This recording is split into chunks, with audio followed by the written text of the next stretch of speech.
My field placement for this past school year was in a kindergarten classroom at Wilcox Elementary School in Holt. I was excited to be placed in kindergarten because I knew this would be an opportunity to observe how reading instruction happens from the beginning of most children's schooling experience. Prior to TE 405, I believed reading instruction was done mostly through assessment because in TE 301 we conducted assessment after assessment to learn about our students' reading ability. Now I believe reading instruction is a much more complex process and is composed of more than just assessment. Although assessment is a good start to reading instruction, after being in my kindergarten classroom for a whole year and observing many days and hours of instruction, I'm now able to see how much thought, planning, and time goes into each student's reading instruction. The experience of it I have had throughout this past year in kindergarten and in TE 405 have helped shape my beliefs on what reading instruction should look like in a classroom in order to help all students succeed as readers. When students come into any grade, especially kindergarten, a teacher does not know everyone's reading ability, so the easiest way to learn about each student as a reader is to assess them. This is exactly how I began to learn about students as readers. I started with the QRI to determine their reading level, and then from there, I was able to use that information to figure out what assessment to give based on where the child needed reading instruction.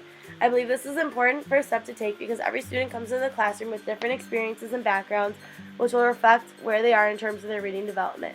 This semester I worked with child A and Z who were both below a kindergarten reading level.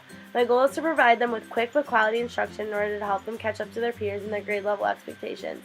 As Scanlon, Anderson, and Sweeney wrote, in order to close the gap with their more knowledgeable peers, children who begin school with limited early literacy skills need to learn more in a given period of time than do their peers.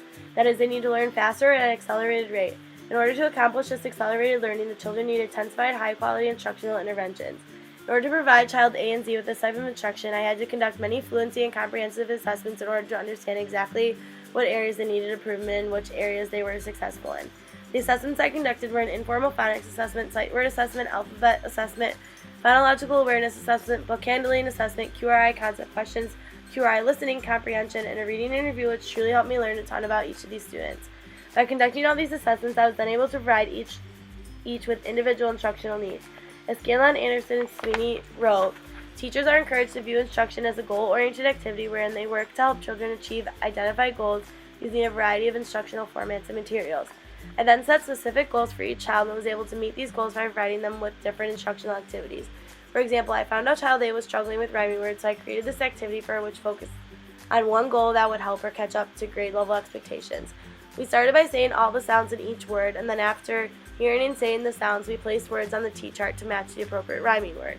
I've learned so much from observing and talking with my mentor teacher about reading instruction that I now have an idea of how I would like my own classroom to look and sound during this time. I really like spending reading instruction time in literacy centers, which is something my mentor teacher does every day. One center, she always has the sight words. As you can see, the children have 3 to 5 words at the top with a color underneath, and their goal is to find all the words below and color them the appropriate color. I think this should be a consistent activity because sight words have to simply be memorized, and this is the way for the children to see them repeatedly and help them easily identify them. Another center that is always consistent in my classroom is a small group of children that work directly with the teacher.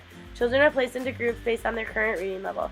During this time, children have books they read together and also spend time focusing on certain aspects of reading, such as decoding, rhyming words, etc. Other literacy centers can consist of the library, writing practice, matching words by their sound, and listening to books on tape.